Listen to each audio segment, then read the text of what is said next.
Good afternoon. Oh, come on, guys. Good afternoon. Good day to be in Savannah. All right. Welcome to the regular meeting of the Savannah-Chatham County Board of Public Education, being held today, Wednesday, February 1st, 2023. We remind you that as a courtesy, this meeting is being streamed live and can be viewed at www.sccpss.com. Now, I will now ask Ms. Olivia Hale Miller, our board secretary, if this meeting has been advertised in accordance with the requirements of the law. And they have been. If you'll now stand with me as we welcome our special guests who are here today to sing the national anthem.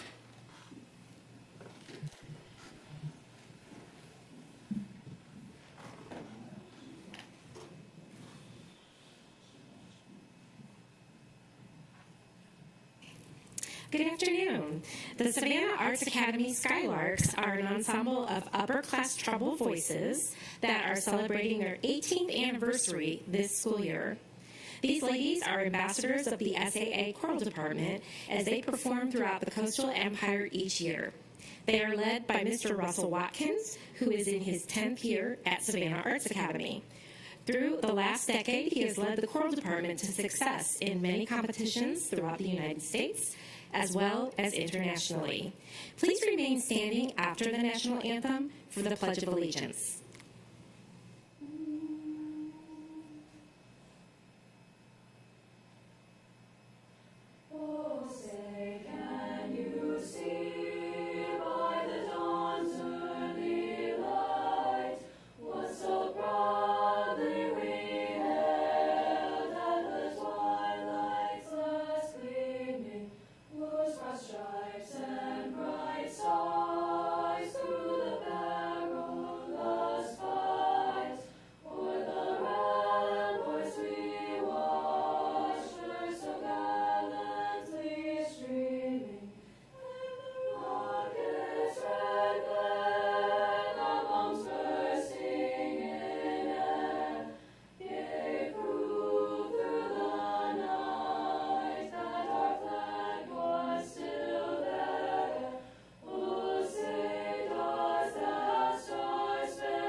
I pledge allegiance to the flag of the United States of America and to the republic for which it stands, one nation, under God, indivisible, with liberty and justice for all.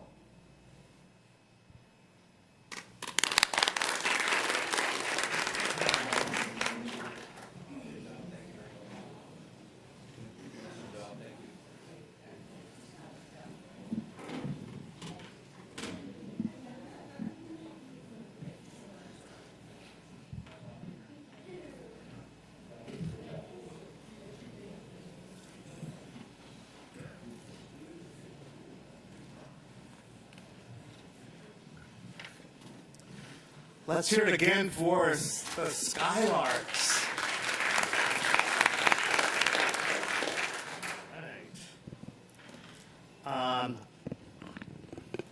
Mr. President, I move that the agenda be approved with revisions to item 5.02, good news headlines, and item 6.01, GARH-R, employee leaves and absences due to GBRA deletion. I'll accept them. Second? Second? All in favor? Thank you. Passes 9-0. Mr. President, I move to amend the approved agenda to add item 6.02, board discussion, exchange students, and graduation ceremonies. I'll accept them. Second? All in favor? 9-0-0. Thank you. Now we have announcements.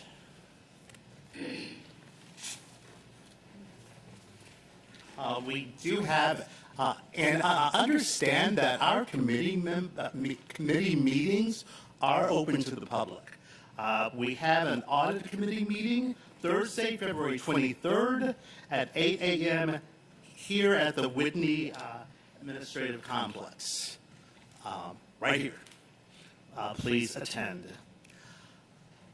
So I know that through the news you've probably heard this, but I get to announce it. Our superintendent, Dr. Levette, is retiring. The board has opted to issue an RFP for a national search. So we will be issuing an RFP for a national search. Thank you. And those are our announcements. Okay. Any deaths? No. Okay. More announcements, I'm sorry. And please stand for this, please. Our employees that we have lost, Kenneth Sitterson, CTA Engineering from the School of Liberal Studies at Savannah High, date of death January 17th.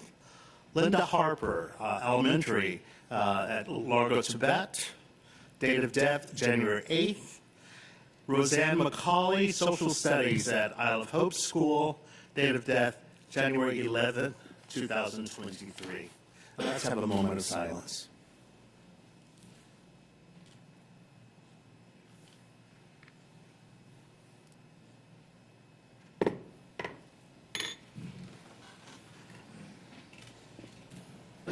And now I will turn it over to Dr. Levette with our good news.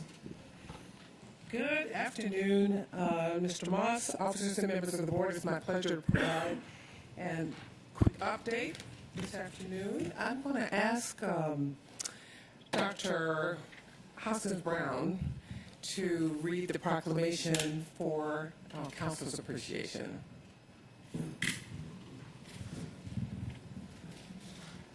It is my pleasure. Proclamation as proclaimed by the Board of Education on February 1st, 2023. Whereas school counselors are employed in our schools to help students reach their full potential, and whereas school counselors are actively committed to helping students explore their abilities, strengths, interests, and talents as these traits relate to career awareness and development, and whereas school counselors help parents focus on ways to further the educational, personal, and social growth of their children, and whereas school counselors work with teachers and other educators to help students explore their potential and set realistic goals for themselves, and whereas school counselors seek to identify and utilize community resources that can enhance and complement comprehensive school counseling programs and help students become productive members of society, and whereas comprehensive developmental school counseling programs are considered an integral part of the educational process that enables all students to achieve success in school, therefore we do now proclaim February 6th through 10th, 2023 as National School Counseling Week. In witness thereof, we officially affix the seal of the Savannah-Chatham County Board of Public Education to this proclamation on this first day of February 2023.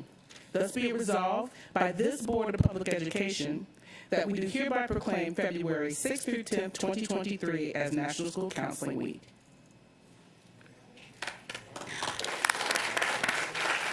I'd like a motion to accept this proclamation. Second? All in favor? All right. So I would like to now call for, that's 900. Now call forward our school counselors who we're so proud of. Ms. Kim McGuire, Director of School Counselors. Sorry. Okay, I got a big mouth. You can hear me. Ms. Jackson Allen, Wellness Director Coordinator. Thank you. Ms. Teresa Gilmore, School Counselor at Jenkins. Yes. Thank you for all you do. Dee Stevens, school counselor at Godley Station K-8. And Antoine Harvey, school counselor for Forming. Let's give him a big hand.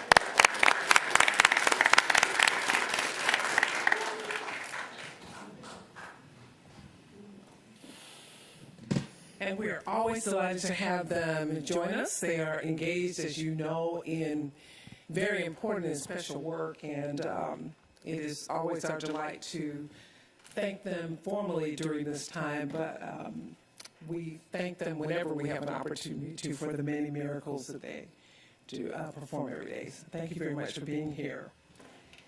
It is my pleasure, as it is every month, to introduce you to one of our very special scholars.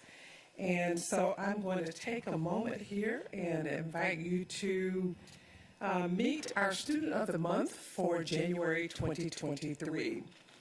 Our featured Student of the Month for January is a 7th grader at Durin Middle School. And you see Mrs. Broadneck smiling back there. This student was nominated by social studies teacher Mary Dobbin Mickey. Mrs. Mickey shares that this student makes teaching easy. He is respectful, smart, and he comes to school prepared to work hard each day. He also has impeccable manners, which I can attest to. With 25 years teaching under her belt, Mrs. Mickey says she has taught a wide variety of students, and this young man stands out because he pushes himself to excel. He works to become a better student each and every day. He makes good grades, and he encourages his peers along the way. Today's honoree has been selected to attend several positive behavior intervention support events for positive behavior. He enjoys reading in his spare time, and he says, "I enjoy making my mom proud. I would not want to disappoint her." Thanks to our community business partners, Mason is taking home multiple gifts, including gift cards from Members First Credit Union and the Horn Law Firm. Additionally, he will receive a meal voucher from Chicken Salad Chick, and he and I will have a conversation about that, as well as merchandise from Chicken Salad Chick and a dozen cupcakes from Jay's Sweet Treats. He and his fellow students in his English Language Arts class will receive printed copies of his favorite book, Roll of Thunder, Hear My Cry, by Gwendolyn Brooks, from our longtime sponsor and supporter, East Shaver Booksellers. He will also take home a portrait by Upscale Photography provided by Savannah Chatham County Public Schools. Please join me in meeting our Student of the Month for January 2023, Mr. Mason Dempsey.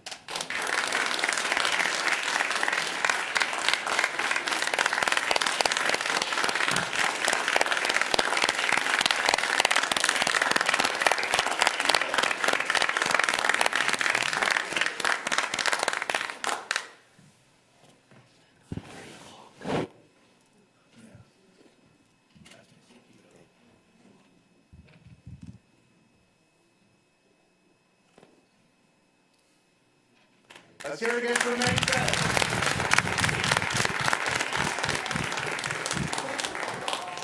And Mason has like a big paparazzi crew.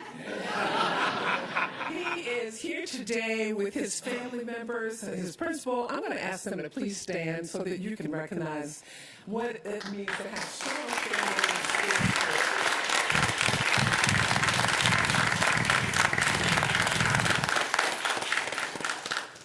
Said hello earlier, and I met his little brother who seemed very, very shy. And I'm thinking about being a younger sibling when your older sibling is being recognized, and just know that felt that love from this family. Just want you to know how much we appreciate your being here, your support of Mason, and we are looking forward to even greater things happening. So congratulations to you as well.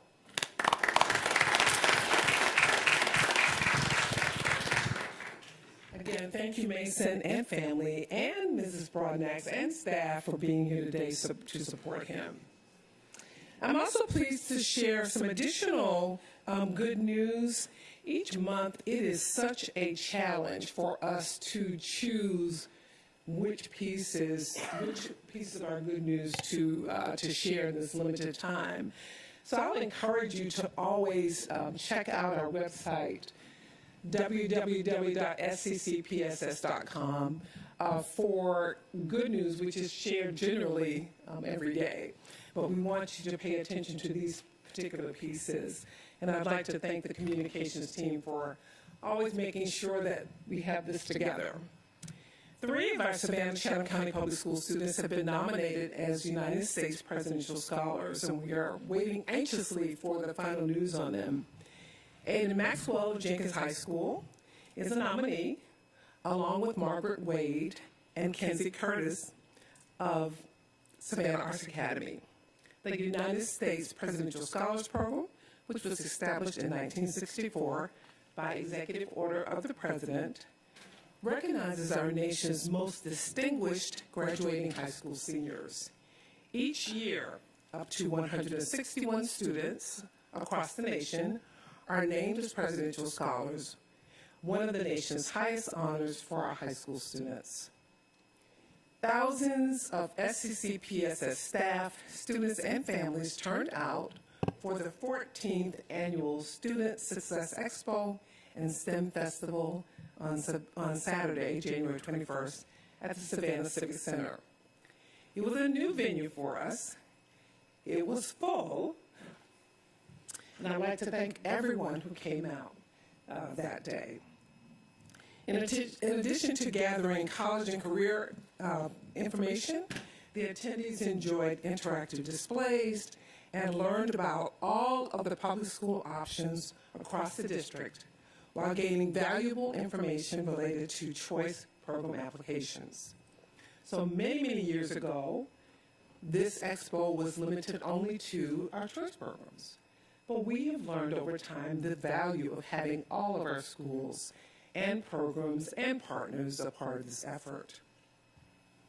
Our guests enjoyed a teddy bear clinic, which focuses on the healthcare field, and they also sampled wonderful culinary delights from our young chefs.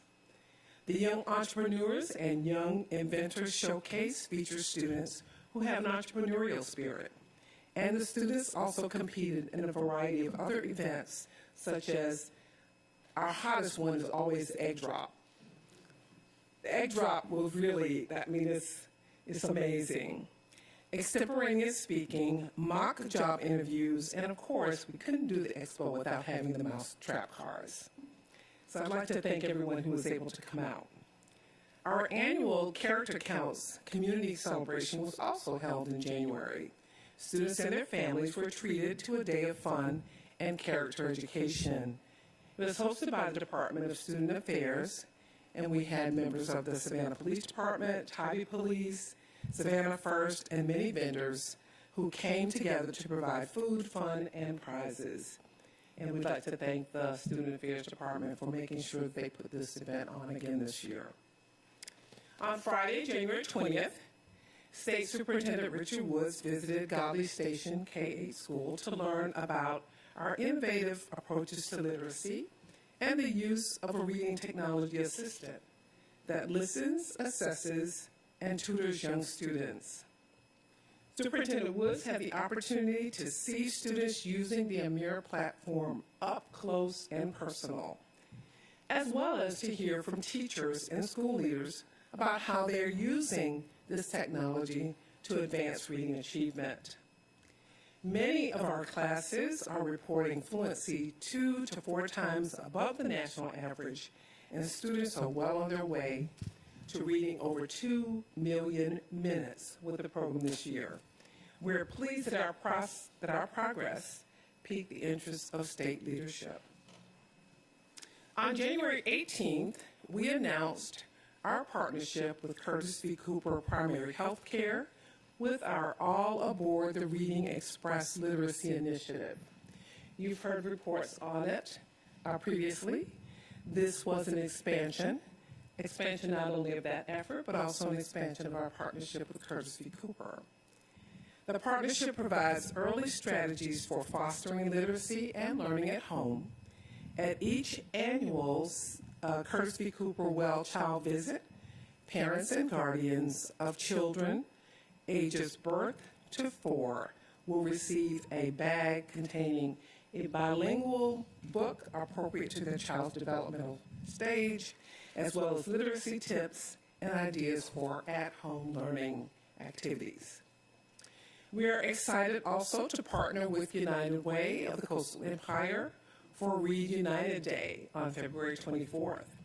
A telethon was conducted on January 24th to raise funds to purchase books for students. We're excited about this partnership. It's with Sandra Deal Center as well, and we will continue to engage our community in building that collective responsibility and support for improved reading outcomes. We'd like to offer congratulations to Savannah Classical Academy. They have been awarded a $26,000 grant from Gulfstream through a competitive grant process to expand middle and high school computer science programs. 3 of our classes made it to the top 15 nationally for the first quarter of the Share the Magic Foundation Read Bowl, a global reading competition. There are 103,632 participants in this year's Global Read Bowl, and SCC PSS classes that placed in the top 15 nationally included Mrs. Jordan's class, Pulaski Elementary, placed 13th in elementary schools. Ms. Kirkland's class at Selah, placed 13th in the middle school conference. And Ms. Ogle's class at STEM Academy placed 15th in the middle school conference. We also hosted several business partners and community leaders for a tour of business and industry on January 24th. Attendees visited 5 schools: Savannah High, Islands, Jenkins, Beach, and Woodville-Tompkins, to learn more about our career pathways and our innovative practices to prepare students for life, college, and careers. Special thanks to our Office of Career and College Readiness, District Communications, and to our schools for making our guests feel welcome and for providing information about the Public School Advantage. The event kicked off with a nicely produced video that showcased many of the district's exciting educational offerings and experiences that can be found through the district. I've asked Ms. Jennings to show you a short clip of that video. Thank you, Madam Superintendent. And you can find the entire copy of this video on our website.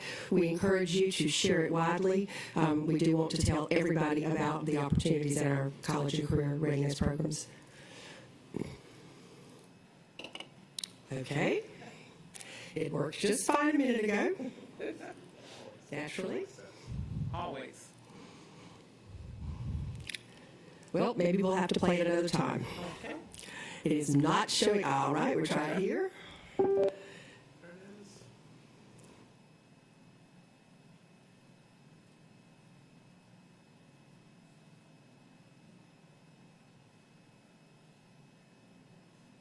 Once again, sound. I'm sorry, folks. I don't know what's happened here. We tried this before we started, and it worked just fine. Try it in this one. The development of our young people for the future has to be part of our strategic plan. We're here to ensure that our children are ready for their next steps. We believe in not only preparing students to go to college, but we also prepare them to go to work. The Careers Pathways program is a set of 17 areas that students can choose from and participate in to prepare for the future. The way we do that is to make sure that we are in tune with the jobs of the future, the high-wage, high-demand jobs. We are very proudly one of 6 school districts in the state that's been designated as an economic development partnership district. We have a solid, flourishing relationship with businesses that know we depend on them to not only give us guidance in designing experiences for our students, but they also will offer internships and apprenticeship experiences so that when our students graduate, they not only have the credential, but they have the experiences in the workforce that set them apart from other graduates, so that they are job ready, solidly prepared, they can live anywhere and be successful. My opportunity with work-based learning allowed me to get a position at Gulfstream as well as get into Georgia Tech. We have on our campus at Beach High School a health screening clinic that has been established in partnership with St. Joseph's Candler. That program is phenomenal. I learned how to label specimens, how to handle specimens. I'm going back to school. I took a year off and I'm going back in the summer so that I can start my pre-nursing. And it's all about preparing the students when they graduate.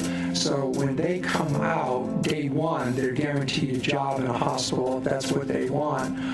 So when they come here, they're about a year ahead of anyone that has not gone through that co-op program, and they're ready to hit the ground running.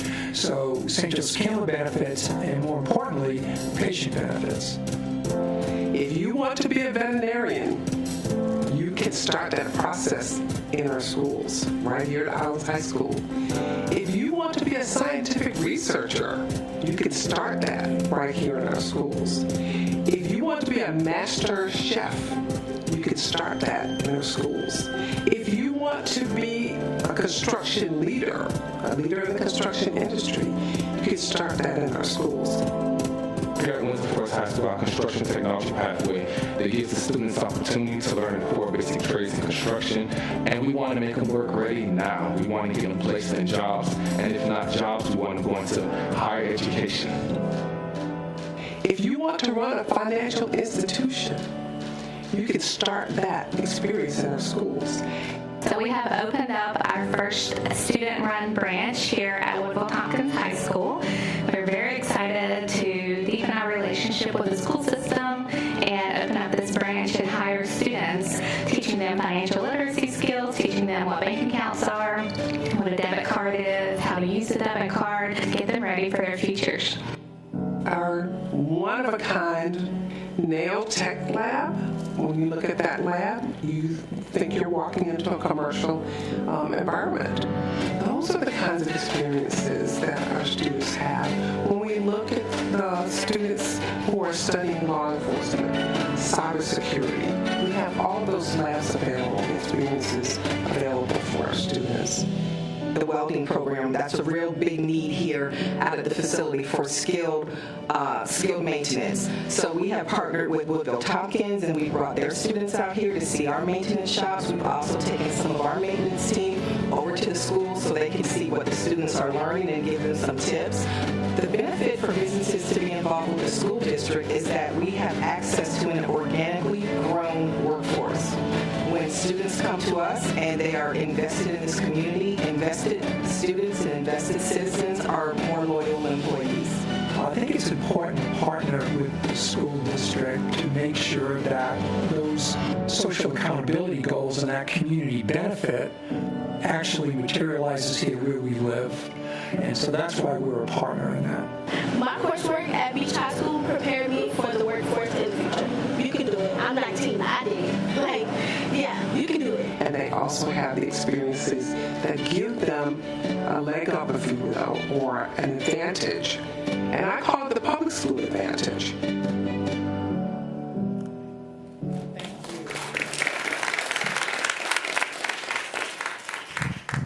Thank our communications team and our supporters for making sure that we were able to put that together. It has been shared all across the state. It will be shared nationally later this month.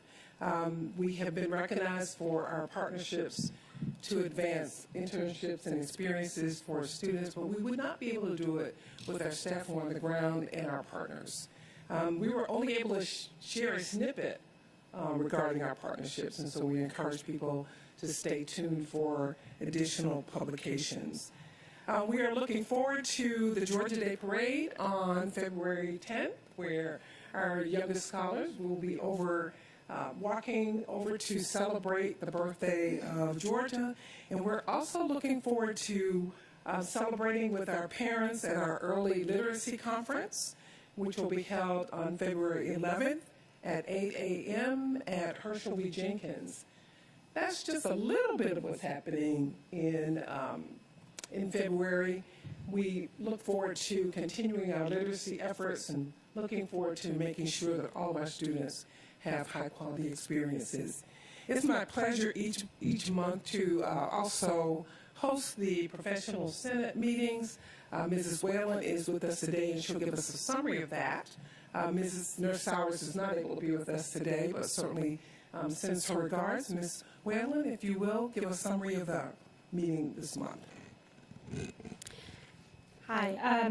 The Professional Senate met at Jenkins High School January 19th. Ms. Vanessa Miller-Keegler opened the meeting discussing the breakfast program offered by Savannah-Chatham County School System.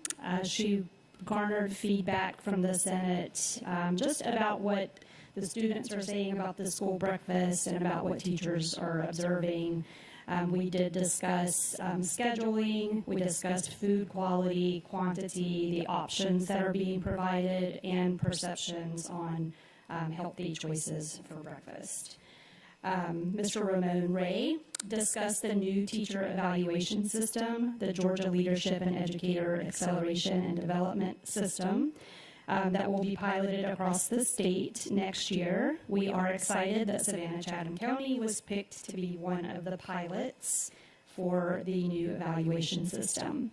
The evaluation system does emphasize teacher growth and informs effective teaching practices. Part of that pilot will be a local assessment of teacher burnout.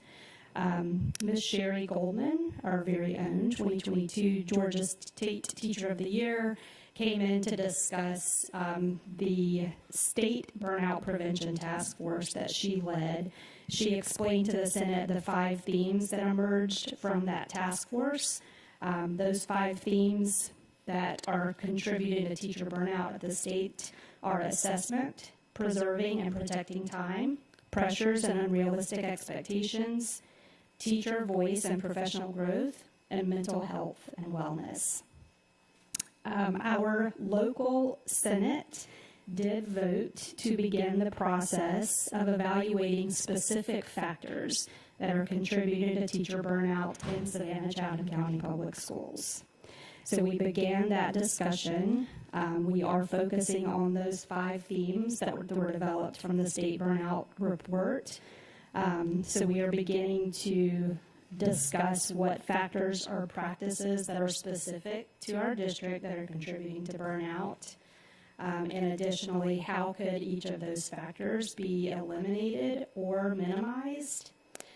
Teachers of the Senate worked in grade level groups to begin those discussions, and those will continue over the next several Senate meetings. So we're very excited to be able to at least start that process. We realize that's going to take some time and may roll over into the next Senate, but we are excited to get that process started.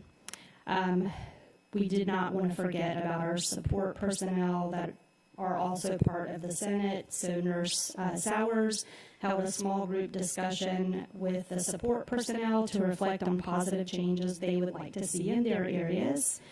The school nurses of the Senate discussed initiatives for students who are struggling with body image or weight issues, professional respect from the staff, healthy initiatives for staff members, and healthier options for breakfast. The administrative assistants and secretaries discussed parent and student accountability, specifically to the virtual schools as well. Breakfast, lunch, snack options for virtual students that could potentially be located in a specific place where they could go and pick food up. Staff incentives for all, and additional support and resources for staff training at no cost. The teaching assistants discussed training on positive communication with parents. Dr. Levette did speak at the end of the meeting about her retirement announcement. So that was the closing of our meeting. But the Senate is very excited to start this process. Thank you. Thank you so much, Ms. Will. We are always pleased to have the opportunity to meet with our stars and getting feedback from them. We also had our Student Senate meeting this month as well with Islands High School. We discussed again the student breakfast program. We want to remind people that we are very fortunate to be able to provide breakfast at no cost to every student in the district, and we would encourage our families and our staff members to encourage our young people to take advantage of that service. And as has been also shared previously, this month we will also get to recognize and celebrate our Teachers of the Year. We are excited and looking forward to that. And then finally, it has been my pleasure to serve as the 24th superintendent in the history of the Savannah-Chatham County Public Schools, which opened officially in 1866. So I am number 24 and am looking forward to continuing to serve through the end of my tenure and to continue to serve in my community. I've been blessed to work with a talented and very committed group of employees, and I've also been very blessed to work with board members who understand that children is the focus always of our work. So looking forward to assisting with the transition over the next several months, but just know that I will always be SCC PSS proud, and I will always be a cheerleader. I know the work you do. I know the work the staff does.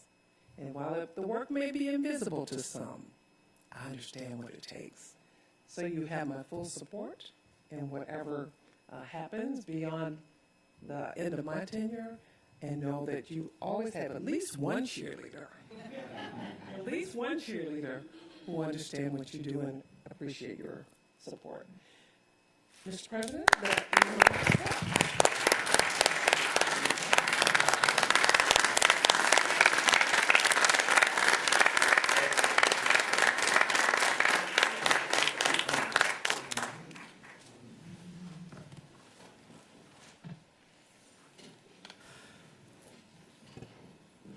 Thank you, Dr. Levette, for all you've done for us, and you'll continue to do. Next, we will have Board of Education matters. Let me introduce you to Mr. Kurt Hediger. Thank you, sir. Very quick item here for you on item 6.01 for the board's review. This is a regulation. There is no action from the board. This is coming to you in reference to the deletion of GBRA, Professional Personal Health Examination, which is also on this agenda, and we covered at the previous board meeting. So again, the language from GBRA has been moved into GARH appropriately, and this is an administrative regulation.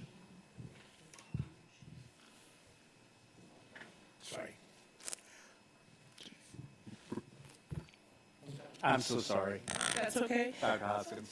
I recognize this is a regulation. I just have some edits on the document to make it more clear, and the suggestion that we remove gender-specific language, that's unless it's mandated by law, that we change siblings and daughter and son to children, and brother and sister to siblings. Anyone else?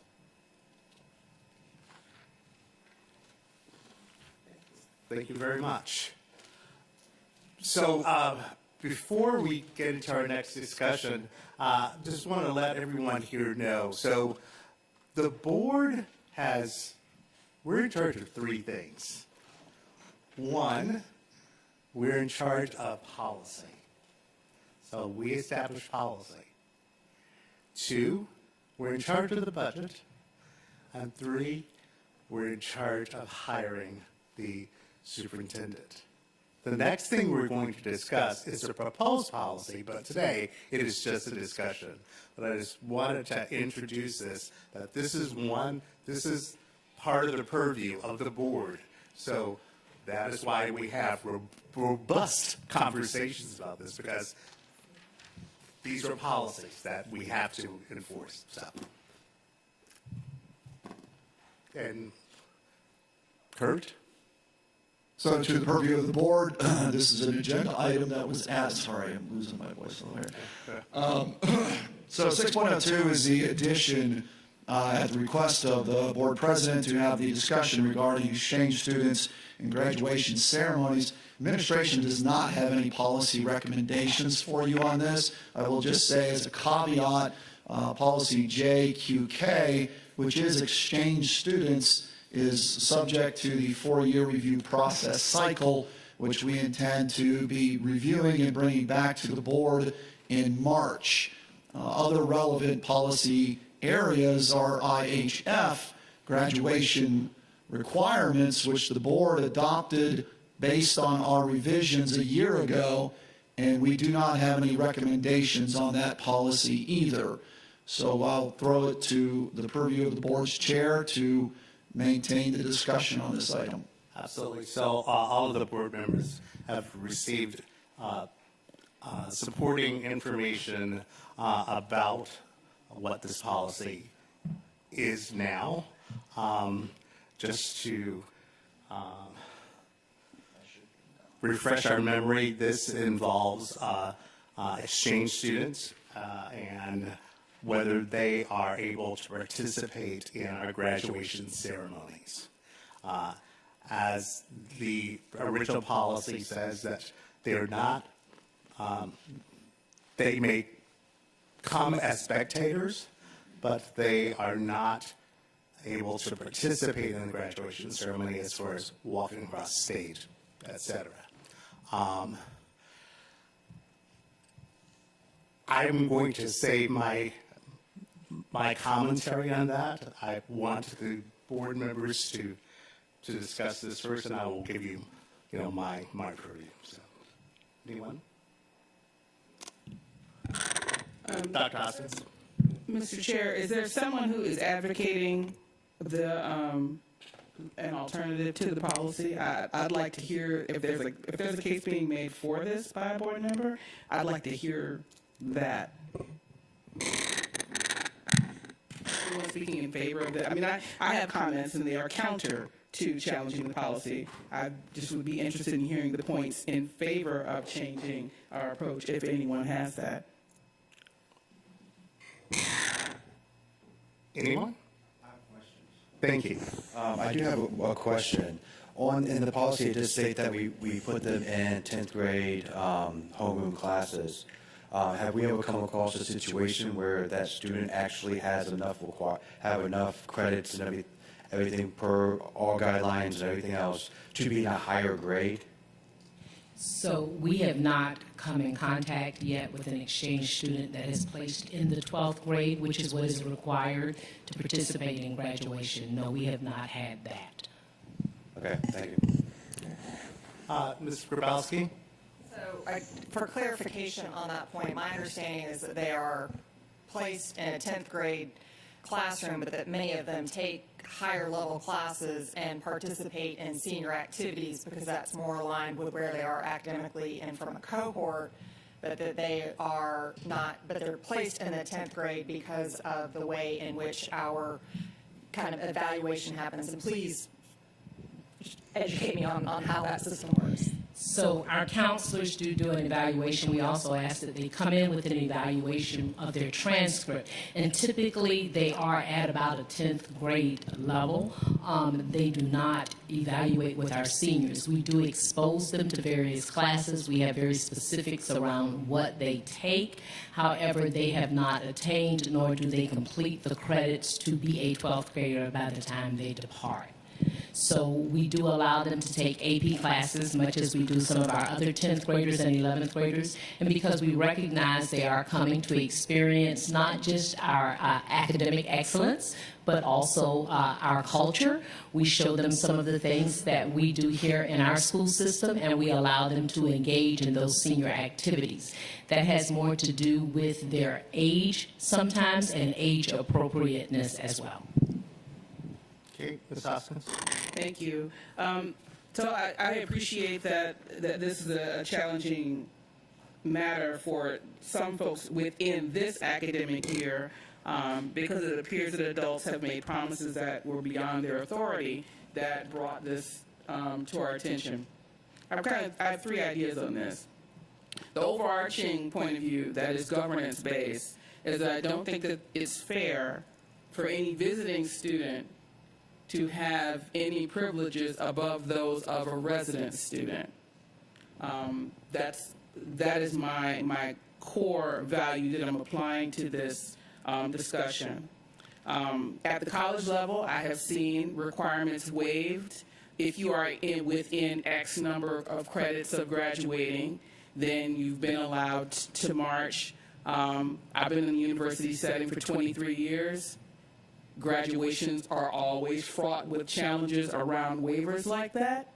It is highly emotional, and it brings a lot of issues when you're trying to manage an exception like that. I've also seen it over the last 10 plus years on the board of graduations where individuals haven't been exactly where they needed to be, and is there a waiver and can we do it? And once you open that up, it is subject to challenge and abuse that would strain a lot of our staff.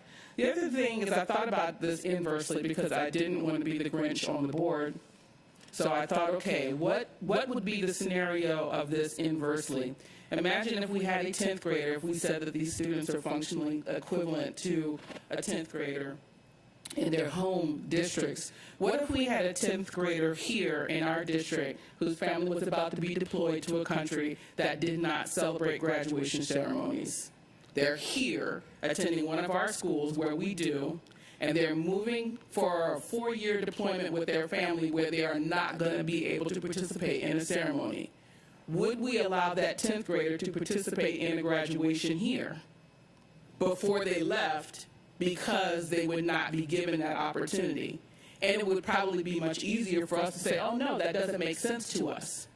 So I am very sympathetic to the position that some young people are in this year. I'm really appreciative to the families, many of them who have served on our board, who receive young people in their homes. But I think that the greatest challenge for me is that no one coming into the home district should experience anything that a young person who's already here wouldn't be able to avail themselves of. Thank you. Ms. Hall? I concur with Dr. Hoskins Brown's remarks, and I have offered through email to all of you the thought that we could have a wonderful ceremony for all of our exchange students prior to their departure. We have a beautiful Yamacraw Arts Center where we could put on something that shows our respect for their hard work, their industry, but without challenging the integrity of our current policy. So that's where I stand on this. We do not need to do that, but we can certainly honor them before they return home. Dr. Ringler? To the point of like 10th grade and some course stuff, I first want to say thank you to our academic counselors that usually are late in the summer thrust upon with a transcript that hopefully was translated, sometimes not, and then struggling to try to find a schedule that works for those students after trying to speak with those students to find some personalities and what they want to take. Of course, there are some requirements that they have to take, so those fill in first. And the counselors at Jenkins were wonderful last year, but I think it would be a lot more burden if we asked these counselors, even if it's only a handful of students, to say, okay, now please do a complete equivalency of their transcript to tell us, yes, we would have put them in 10th grade, but they're actually 12th grade. Foreign trained students have to pay for that when they come to the States. hundreds of dollars to have their high school transcripts, which sometimes equate to college credit in the U.S. And we are not asking our exchange students to do that, and I really don't want to burden our counselors with any more work to try to justify that one of these students is a 12th grader every so often so that they can walk. So I am fine on towing the line of maintaining our policy, but I definitely agree with Ms. Hall that there is a way to celebrate these individuals. I know that the district has already spoken, and I've heard the superintendent throw out some ideas, because they do bring a richness to our classroom. They make lifelong friendships with students, and definitely for some of our students probably make them think about leaving Southeast Georgia. Maybe that's to a different state, but I bet you for some of them it is to, if that student as a 15 or 16-year-old can do that, well, my golly, by the time I'm 20-something, I should be able to do it because they left their mom and dad and family at home and their high school. So why can't I pick up my roots a little bit and go adventure around the globe? So they definitely have a value. I would just like to, I think, see a separate ceremony. Okay. Mr. Smith. I wanted to agree and to echo the sentiments of my colleagues. I believe that in this scenario, we do find that there is a need to celebrate these students for what they have done. I wish that we can find a way to be creative and celebrate them and give them the taste of a graduation in some regard. But at the same breath, I feel as if the foundation is, if we cannot do for one student, we should not do for any. So we need to be consistent across the board. If a student is not close or not able to graduate because they have not met the requirements, I believe that we should enforce that across the board and not pick and choose. Okay. Anyone else? Yes, Mr. Grabowski. Offer one kind of, and I really appreciate the richness of this discussion because this is not a topic that honestly I had given a whole lot of thought about until it was brought up by a speaker last month. And so it gives me an opportunity to learn more about how we work as a district and to understand the perspectives of all of our board members and our staff and administration. I think that because we have students who feel like seniors when they're in school, and they are, and so they associate with being a member of that senior class. And I can fully understand why there could be the feeling they get left out of graduation. And I am not at all advocating that they should receive a diploma if they have not earned one. I'm wondering if there is a middle ground where they might be able to attend graduation. Maybe they don't walk across the stage, but maybe they're recognized in that at the tail end of the graduation ceremony, asked to stand to show our appreciation for their participation in our culture and exposing our students. I think anytime we have the opportunity to celebrate education, to celebrate increased understanding and tolerance of cultures that are different than ours, it's a great opportunity for us to be able to share that with a wider audience. I would love to see if we can find a way to do that, maybe as just a mention at the graduation ceremony, simply because of the number of participants we have in those ceremonies. I know there's other opportunities to do it, but if we do it as a separate ceremony, the only people who are going to come are those families and the classmates of those students. Whereas if it's at a graduation ceremony, it's a much larger, more public opportunity to really celebrate this collaborative education environment and increasing awareness of other cultures and dynamics. So in speaking to that, I'm sorry, I thought you had a question. We do have a distinguished graduates, and we could actually make that distinguished graduates an honoree celebration in which we have our VAL, SALs, and our STAR students. Those participants will be able to invite more guests this year based on some changes, so it'll be 7 to 10. Each high school has 2 to 3 students that will participate, and each of those students are able to invite 7 to 10 guests. We are willing to, include, of course, our exchange students and allow them an opportunity to cross the stage and receive that recognition and invite 7 to 10 guests. We also have every principal present. We invite the board and all central office staff, at which time we also drape our Val and Sal with their medallions, and so we have made provisions based on discussion to include them in that ceremony, and that, of course, is notwithstanding all of the things that are done at the school site as well with the senior class and sometimes with the junior class. Okay, Mr. Johnson. I think there's been some confusion of all this, and I think that there's been some people who think that we're talking about changing policy or changing how we do things so that people who don't have the proper requirements to be able to get a diploma or walk. I don't know anybody up here, not to speak for my colleagues, that want to see that happen. But we wanted to figure out a way to also recognize the exchange students, give them the recognition that, because they've traveled across the ocean in some cases, to be able to come here and experience what we have. I think that it is a good compromise somewhere between what you were just mentioning, Ms. Ms. Ball Oliver, or Ms. Grabowski or Ms. Hall, something to recognize them for the contributions to our student body as a whole. Ms. Howard. Yes, and what's most important is that they have the American experience, and we do want them to celebrate it. I think everybody agrees with that. And, we can think outside of the box, perhaps prior to calling the first name at a graduation. You can have a ceremony prior to that to acknowledge those students, their certifications. They can gain the American experience, maybe come on the stage and shake hands and take the picture and be acknowledged for their certificates. However, we can think of something creative as they exit the stage, they sit in a designated area, not with the class, so that when the principal culminates by saying, by the power invested in me, you have met the requirements, they're not a part of that ceremony, but they would have at least had the opportunity to be celebrated and have the American experience. So that's just a thought, thinking outside the box.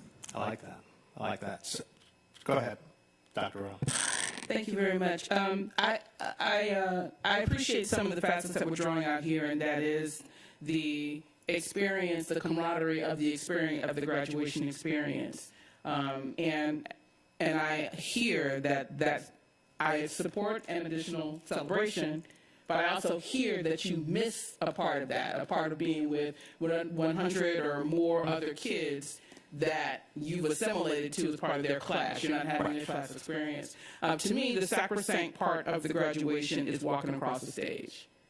And if you don't think it's sacrosanct, if you don't think it's a big deal and it's just a small thing to pass off, just all you need to do is see one person crip walk to go get their degree, and you know that it's a big celebration. It's a big, big deal. I think that's the part that's reserved for the graduates.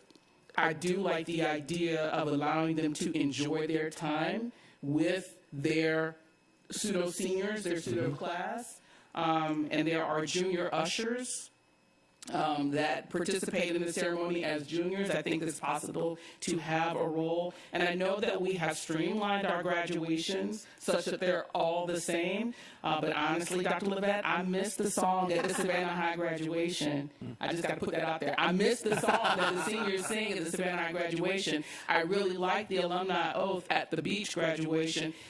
It may not have to be something that can occur on the stage, but if they can sit in a section and then somebody points over there and says, "In this group you can stand," or they can be the ushers, or they can have some role that allows them to be immersed in the ceremony without mistaking that they're being given something that's additional. I would love to see the creativity that Ms. Ball Oliver and her staff can come up with. Thank you. Thank you. I totally agree. As everyone knows, I'm a Libra, and I'm all about balance. I do want these students to have that experience. And by the way, I know of exchange students that do have, if they were in their country, actually, by the time they graduate, they actually have more credits than Americans do. But, you know, I think, and by the way, the law is about the diploma. They are not allowed to get a diploma. That's the law. And they know that when they come here, that they don't get a diploma. I think being creative and having them sit in a special section at the graduation or whatever, they're not walking across, they're not wearing the gown, but I think that is a fair compromise. And I hope I can get some agreement on that. Anyone else? Yes, Dr. Levat. Thank you for the opportunity to weigh in. I think most I've spoken to understand the dilemma that this creates for us because we have a policy that you have approved as of August of 2022. But the last line of that policy says, if you've not met the graduation requirements, then you do not participate in graduation ceremonies. As a former board member, I also recognize the challenge of looking at a policy and making an adjustment for 8 students. My position has simply been, if we're going to make that adjustment for these young people, then we make that same adjustment for others who have been here and participated and are not deemed eligible to graduate. So I have offered, and we've referenced throughout this conversation, some other suggestions about making sure that these young people are recognized. And what I'd like to suggest is if we're going to do that for this group, then we do that for all other groups of exchange students that come in, so that it is an expectation when they come in that this is how we will celebrate you at the completion of your experience with us. I have not met one staff member or for those board members with whom I've spoken, I've not met anyone who says we should not celebrate them. I think it takes a lot to leave your home and go to another country and stay for somewhere between 6 and 9 months. And with a host family with whom your family has entrusted your care. What we would like to do is to find a way to celebrate them and then make sure that that happens not only this year, but in subsequent years. It has been an understanding, though, as I've expressed previously, you know, it's been the understanding that they've not participated, but somehow there's been some confusion about that, and we understand how that works. It has now become a public issue, so we're now hearing from other parents who have been advised just in the last 30 days that it is a real possibility that his or her senior cannot graduate because they've not met the requirements. So we want to be sure in these conversations that we're thinking. See, that's what happens. So there's one conversation, and then people watch this more than we think, watch these meetings more than we think. We just want to make sure that we celebrate them, but we also make sure that we are not excluding others who've not met those requirements. The board in its purview has the right at any time to change the policy. As the administration, our responsibility is to let you know what the implications of those changes are. That's our responsibility. But we care about all of our children. We want them all to feel celebrated, and we want them all to have the opportunity to participate when appropriate. Thank you so much. Thank you.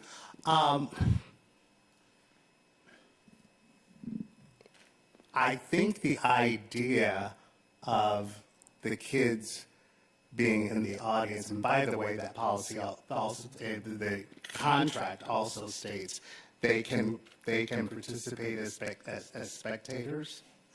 I think having them in the audience and recognizing them, and that's all we're asking to do. They're not walking across the stage. They're not getting a diploma. This is a simple. This year we had X number of exchange students from Italy, France, whatever. Please stand. That's it. I don't see an equivalent of that. I don't see the equivalent of, I didn't make all my credits, so I'm not graduating. They're not graduating. They're being recognized. They're not graduating. So, and again, you know, and this is up to the board because, as I stated before, that is the board's job. It's policy, and I would like to relook at that policy. I don't. That is my purview. That's it. Mr. Kaczmarek. So, for us to like look at our policy and vote on a policy change, we need to have proposed policy language, and we don't have that in front of us. So we're talking about kind of what we all might want to see from a policy perspective. Typically, what happens is superintendent and staff get out ahead of us because they want to control the document. And if they can shape the policy language and then we talk about it to take into account the operational issues that they're more aware of than we are, that's typically how it works.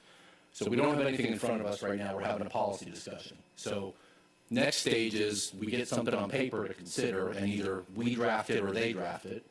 But the one thing, and then we talk about it at a meeting, and then we vote on it at a following meeting. You need 2 meetings. But one thing, I'm sitting here listening,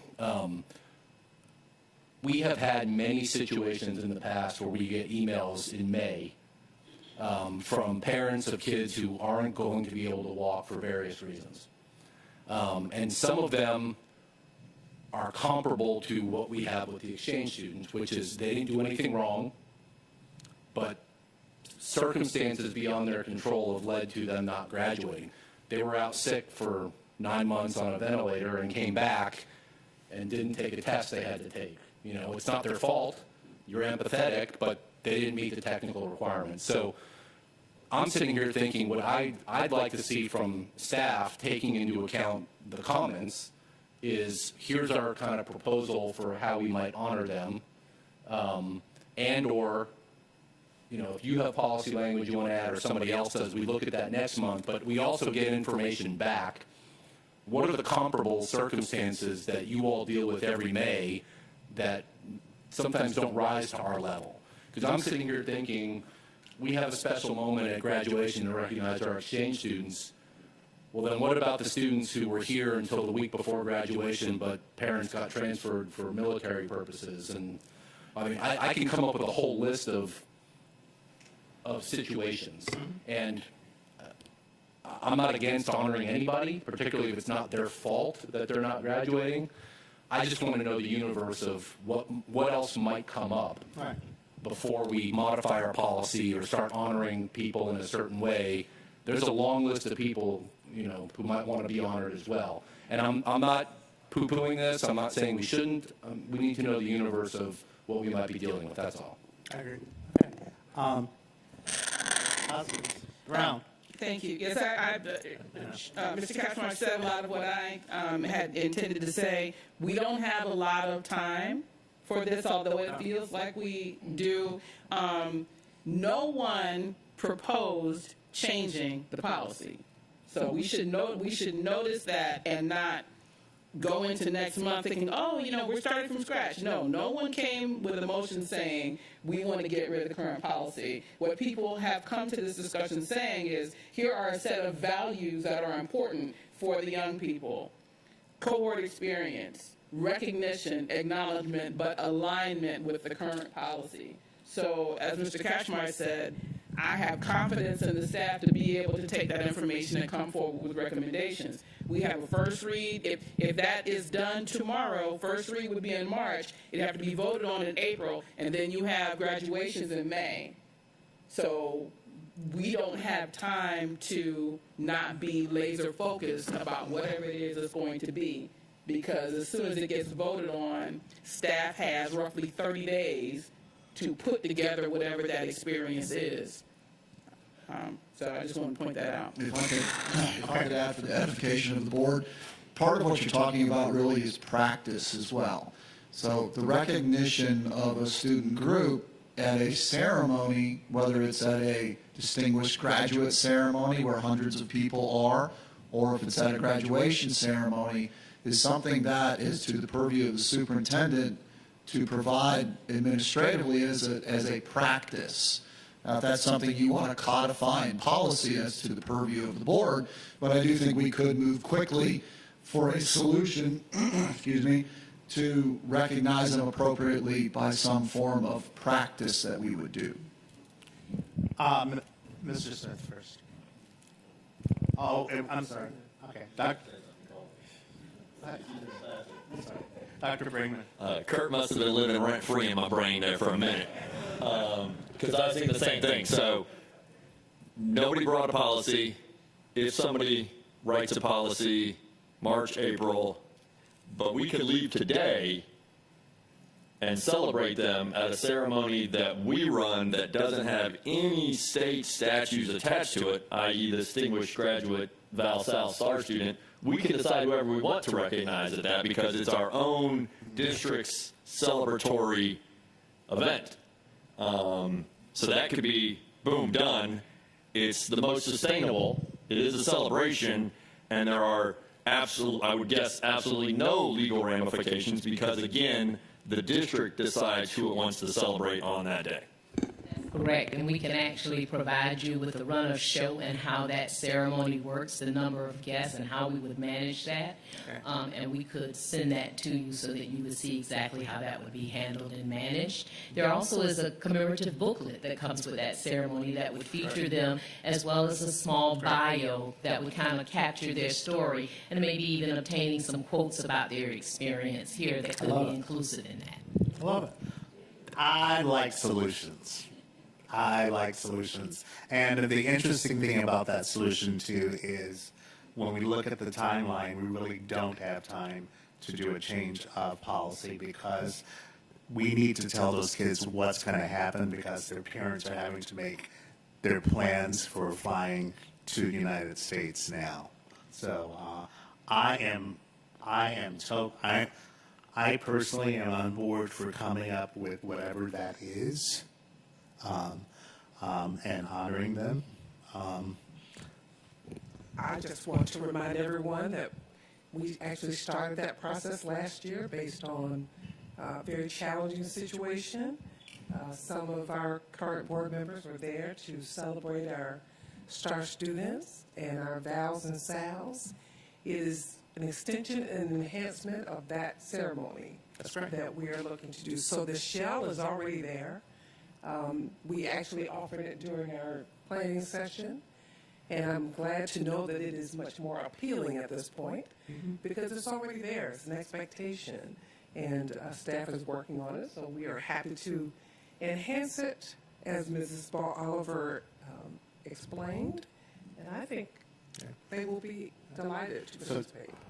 Just a point of order, do we have to vote on that?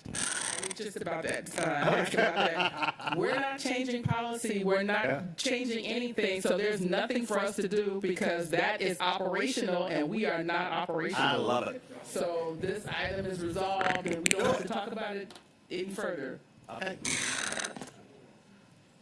And I will now accept a motion to approve the consent agenda. All right. All in favor? Oh, second. Yeah, that too. All in favor? Oh, that's right. 8. All opposed? Any abstentions? There you go. Okay, so that's 801. Okay. Please, Mr. Jackson, come up and talk to us about money. Good afternoon, everyone. I'm going to jump together here. Bring to you the financial statements for the middle of the year. We're actually still doing pretty good financially. The first page that, as I mentioned, we started doing last month, it started including the fund names and a description of them, at least for the new board members. So if you have questions about what a fund number was, you can locate it. As we get into the general fund, Fund 100, revenue, property tax collections are higher than this point last year, 59% compared to 56%. And overall revenues are 55% of the budget, which is higher than last year of 50%. As far as general fund expenditures, energy expenditures a little bit higher than last year. I think we probably talked about that earlier this year or last year about the rate hikes that everybody experienced. However, our teacher salary expenditures, along with parapro expenditures, are a little bit lower than where we were last year at this point. And overall, our total expenditures are 39% as compared to 46% of last year. One question I believe one board member did ask prior to the meeting, look at there was a question about local interest, where we collected $208,000. It's a little bit higher than what we budgeted, which is a good thing. The budget was based upon what we had collected the last couple of years, but that was during the time when the interest rates were low, and we were not getting much for on interest for the cash that we had in the bank. But this year, fortunately, interest rates started going back up, and we're seeing that difference there. As we get into the other funds, really no concerns. We are still, just for information, we are still waiting for approval for a few of our state and federal grants at the Georgia Department of Education. Most of the grant managers submitted their budgets October, November last year. We're still waiting on approval for a few of those. However, we believe we probably now know why after we receive the governor's budget information, with the cost of health insurance going up for certified staff. It's going up from $945 a month to $1,580 a month. That's about $635 per month per employee, which averages about $7,610 per employee that health insurance is going up for. In the general fund, most of our certificated employees, we're going to receive QBE payments. However, in the grants, they will not have that luxury. They're going to have to adjust their grant budgets to absorb that health insurance increase. So there's a delay there, and hopefully once the governor and Department of Education finalize everything, we can come back and finalize those budgets and make those adjustments within our financial system. The fund that we want to highlight for this month is Fund 406, which is the CTAE fund. It's a special revenue fund that is used to account for financial resources for grant-funded technical and career education initiatives. I believe you actually saw a video earlier during the meeting. Grant funding includes both federal Carl D. Perkins grant and several state technical and career education program grants.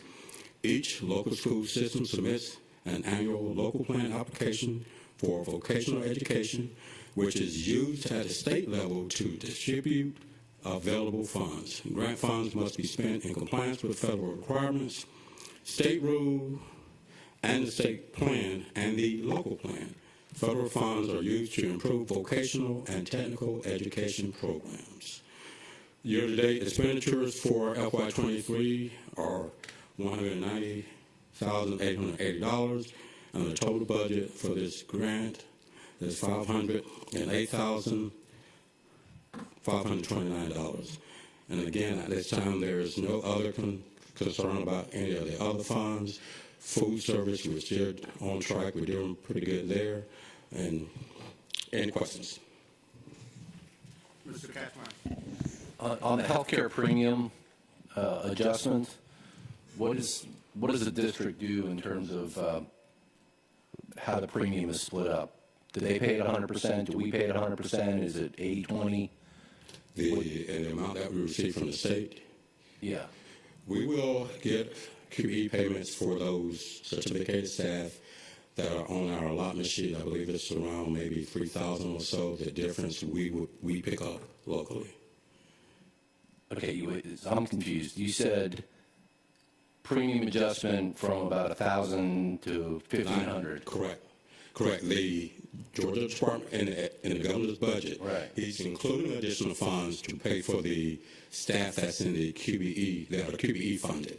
I got The you. other staff that's not QBE funded, all school districts will pick up that increase locally. Now, that's for certificated staff starting actually January 3rd, that just passed. So we found out about it, a couple of weeks ago. Now, for next year, the FY24, January FY24, all of the non-certificated staff will see that same increase. And most of that we pay for locally. We as in district, or do Yes. they pay any share of the premium For the, for the insurance? no, we do. We pay 100%. Correct. No, the staff pays. I see what your question is. Yes. This is just the district portion. All the school districts pay a portion of it, and then staff pay a portion. I see what Is your their question is. portion being adjusted as well? No, This is just- just the district pay. Just the employer portion. Okay, so for budget planning purposes, what's the ballpark number that we're That thinking about? we will bring to you in the future. I want it to the penny right now, Mr. Jackson. Okay. Yeah, but just give that heads up because of delay in grant funding. But we know we're going to be okay for this year. Then next year, we're just going to calculate that not only the full increase for the certified staff, we're going to have to do a half year for the non-certified staff. I started doing 500 times 5,700 in my head real It's a quick. good size number. All right, thank you. Ms. Grabowski. And this may be more of a Mr. Ray question, but kind of along those lines, what percentage of our teachers are funded by QBE versus additional positions that we fund out of our general fund? Because I know we have a lot of teachers that we are not covered by QBE. Just roughly percentage-wise, do you know? Off the top of my head, how many teachers, Mr. Ray, do we have in total? I'm curious. We do not do it off the top of our Yeah, about head. 2,500 teachers, 2,700 teachers, but you're correct. You got Title I, you have all these other types that are in there. So 27 is where we are, like 2752 total. So out of that, you have to back out the federal and others that are in. We can figure out what that number is. We can figure that out, indeed. I'll wait till the budget process. That part we can get We you. do that anyway, just given the governor's, the preliminary budgetary piece. You'll remember before when we had this experience, we were able to work with the professional senate and with our staff to help them understand that when the governor speaks to an increase, he is basing that on state allocated teachers, or state allocated staff. Right. That include counselors, teachers, et cetera. When we are doing our allocations, we're looking at whatever the governor is doing for that group, and then we have to do 100% for the other group. So we will get those documents, those numbers, but we will not do off the top of our head. Yeah, and Dr. can I make a comment? A lot of that, so if you don't understand the QBE, elementary is not funded with art and music, for example.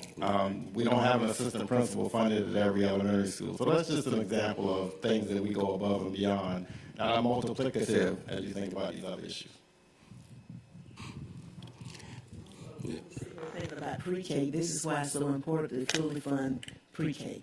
Indeed. And also just keep in mind, as the larger school districts like us, we may be able to absorb and handle this, but there are a lot of small school districts around the state that are going to struggle, not only with this health cost increase, but any of the governor's increases that he's proposing. They're the ones that are really going to struggle. Any other questions?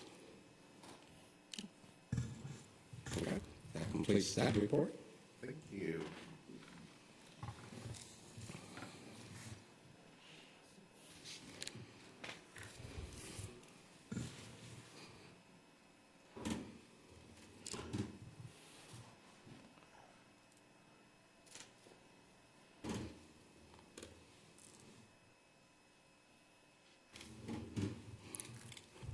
Okay. You want to move on to the agenda items? Yes. I believe the next one is bid 23-17, if I'm correct, for Yeah, statewide electric school buses. Oops.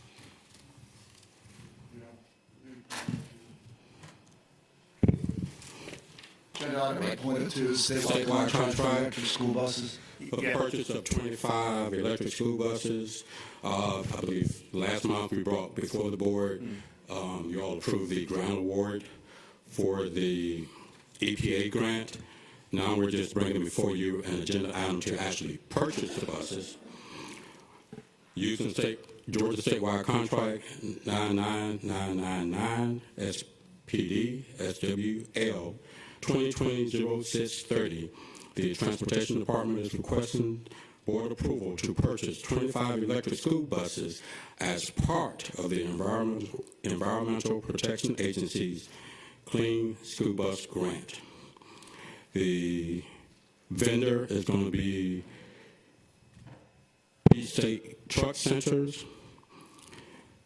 The funding source will be the EPA grant, thus be it resolved upon the recommendation of the superintendent that the board approve the purchase of 25 electric school buses using the Georgia SWC 99999 SPD SWL 2020-0630 for an amount not to exceed $9,375,000. Do I have a motion? Okay. Okay, it's been moved and seconded. Any questions, anyone?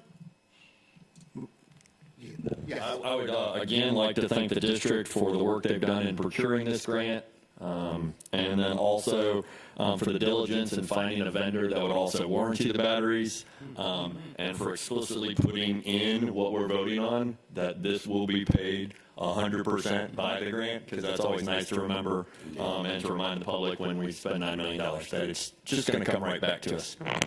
Thank you. All right, it's been moved and seconded. All in favor?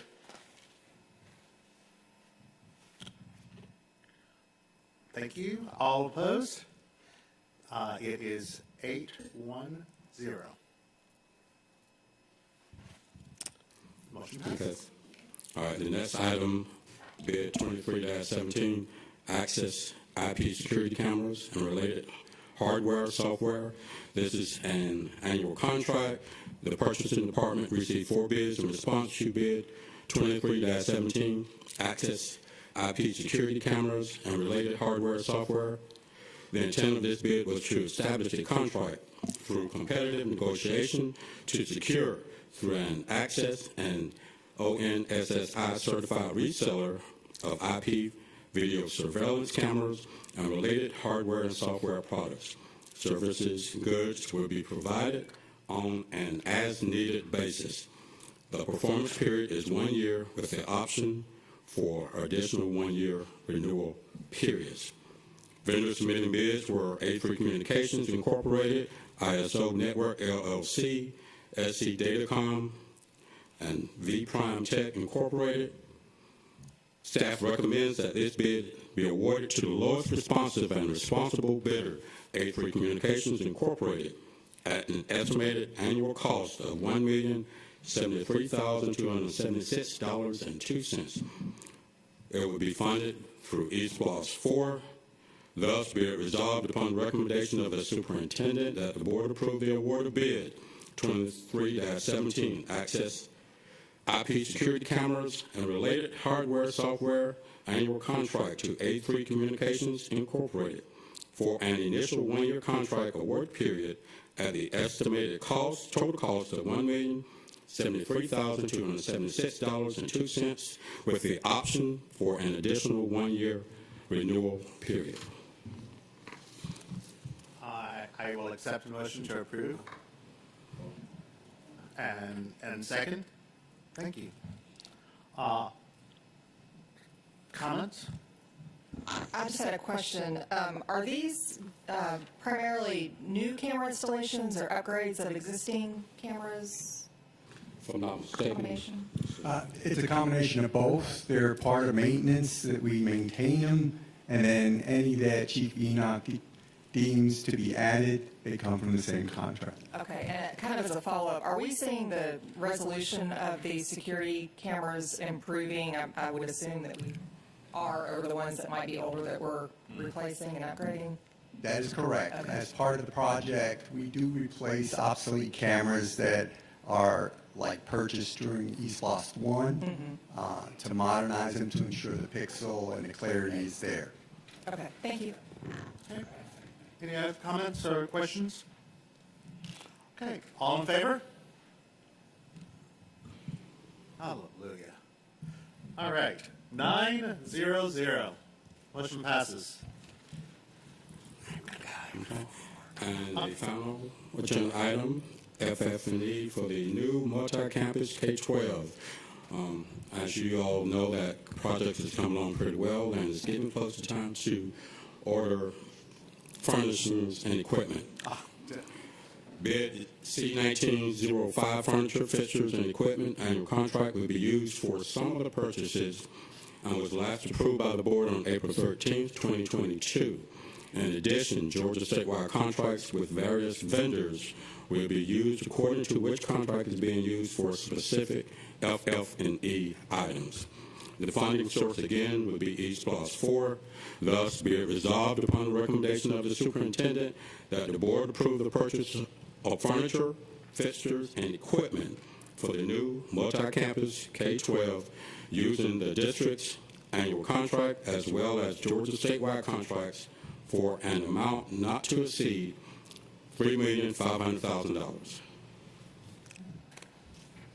It's been moved, second and seconded. Any, Michael moved and Dr.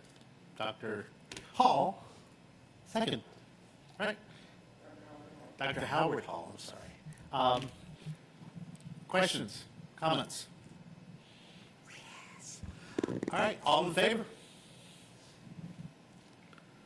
Yes, 900.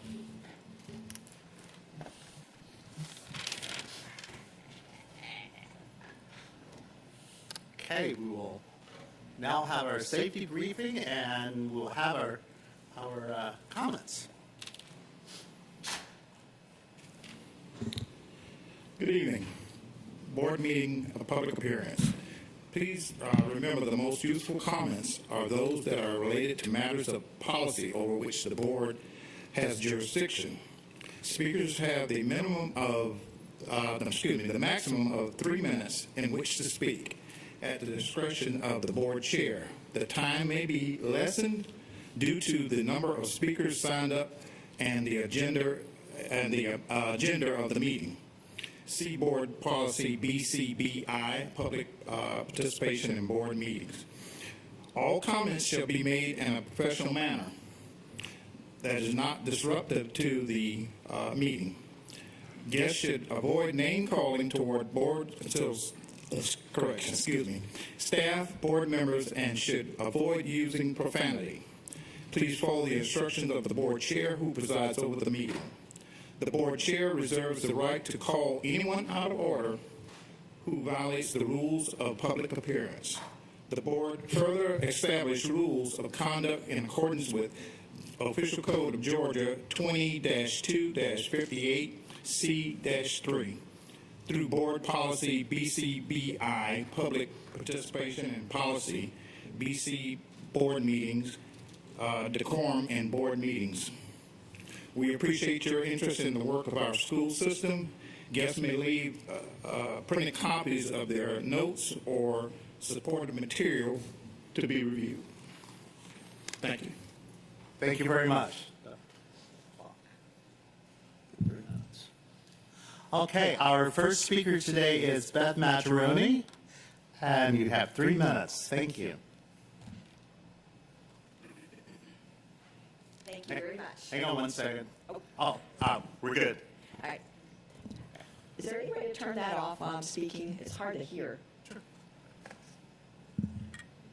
Okay, thank you. Good afternoon. With the new school board president, Roger Moss, now officially seated, and Superintendent Levette retiring at school year end, we are able to begin a new chapter in rescuing the reputation of Savannah-Chatham County Public Schools from that of being one of the lowest performing districts in the state to one of excellence, whereas President Moss says so well, quote, having high expectations for all students through creating a system where children learn to dream big and are guided through success, unquote. If you truly have excellence for all, there is never a need to debate equity. The system needs fresh leadership in the role of superintendent. Promoting someone from within or from the current board only serves to foster the status quo.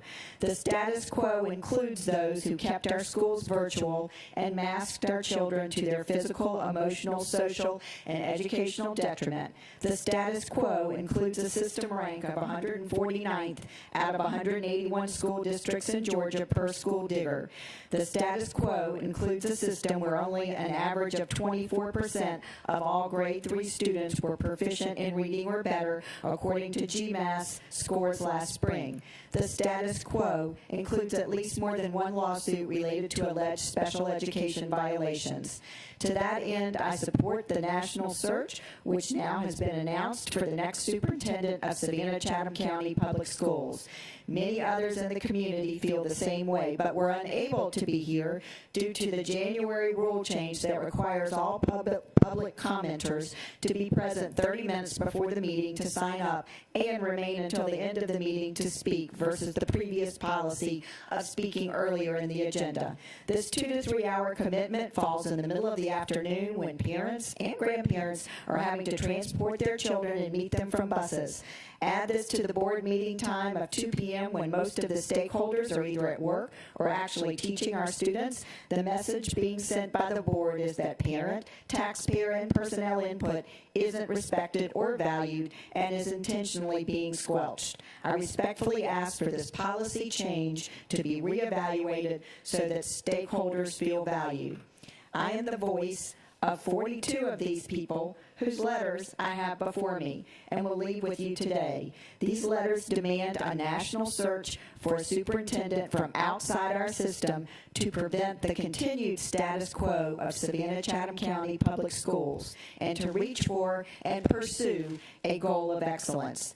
An organization that doesn't change becomes unhealthy, declines, and dies. Let's help Savannah-Chatham County Public Schools off life support with this national search for fresh leadership external to Savannah-Chatham County Public Schools. Thank you for your time. Thank you very much. Ms. Cheryl Gay.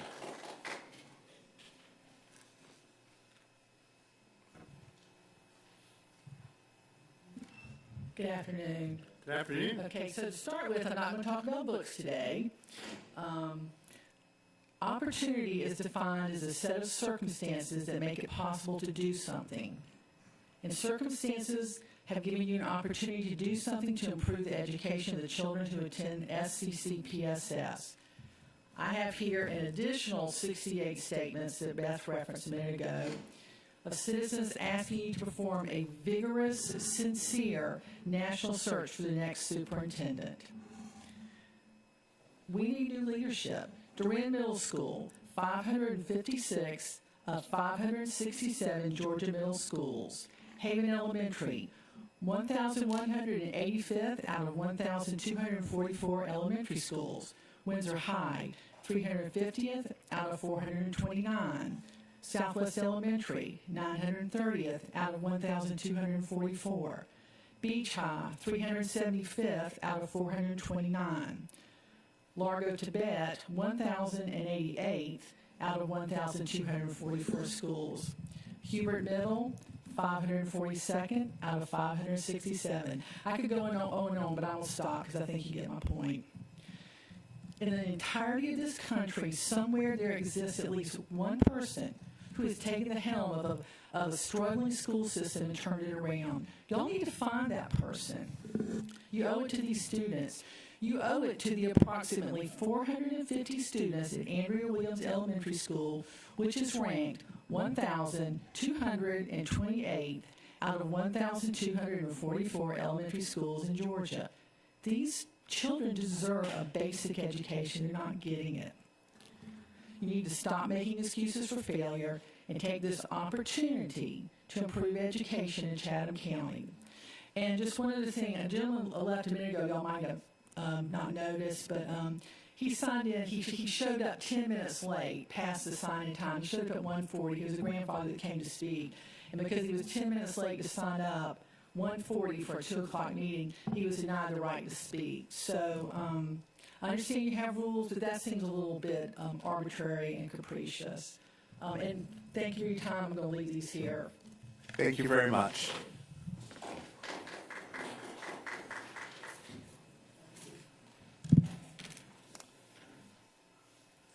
Thank you all for being here today. I will accept a motion to adjourn. All right, it has been moved and seconded. All in favor? All right, we agreed on something. 9-0-0. Connie went away. That's 8-0-0. Thank you. Have a great night.